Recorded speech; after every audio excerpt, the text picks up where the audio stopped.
evening. Discrimination, prejudice, bias, racism, sexism, and ageism are rooted in the belief that all people do not hold equal value. Racism is the belief that race is the primary determinant of human capacity. Your whiteness or blackness determines what you're capable of.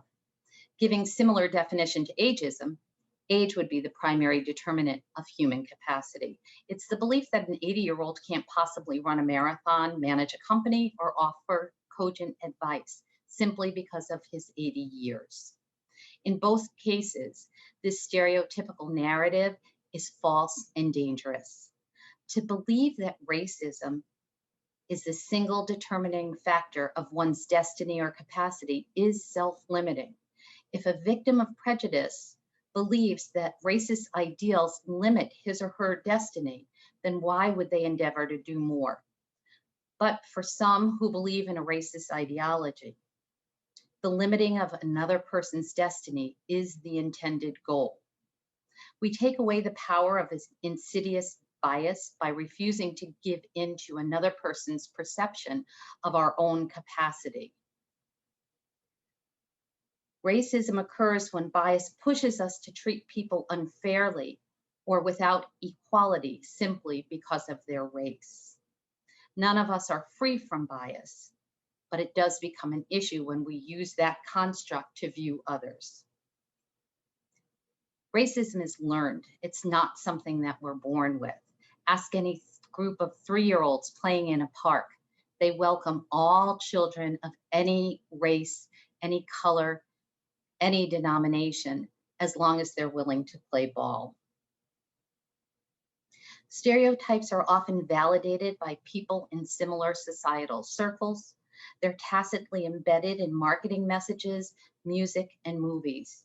Images of kindness and purity shine in the bright, while evil and danger often lurk in darkness. My mother was born to a Cuban mom and a Puerto Rican father, and her mom passed away during childbirth. Her father could not care for her as he left to go work with the Merchant Marines, and he was also a boxer and traveled all over. My mom was left with her mother's loving friends who were Dominican, living in Bronx, New York. And the couple, Gammy and Pop, were very dark-skinned Black Dominicans. My mom was a light-skinned Puerto Rican and Cuban descent, and also had a dirty blonde hair. The family would have blended in fine had not it been for her fair skin and her light-colored hair.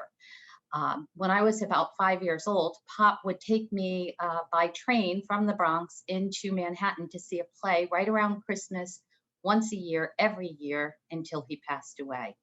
And this particular year I remember because I was missing my 2 front teeth, and he broke out into song. He was a very imposing figure, about 6'2", broad, very broad and large, and had a beautiful singing voice.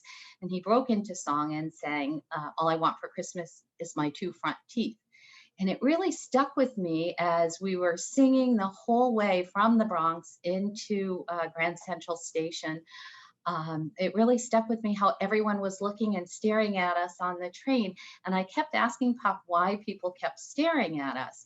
And after the play, he took me for ice cream and tried to explain to me that other people did not see us, his Blackness and my apparent whiteness, the same way that we saw each other, that they did not quite understand how we could be related and how he could be my Pop and how much I could love him.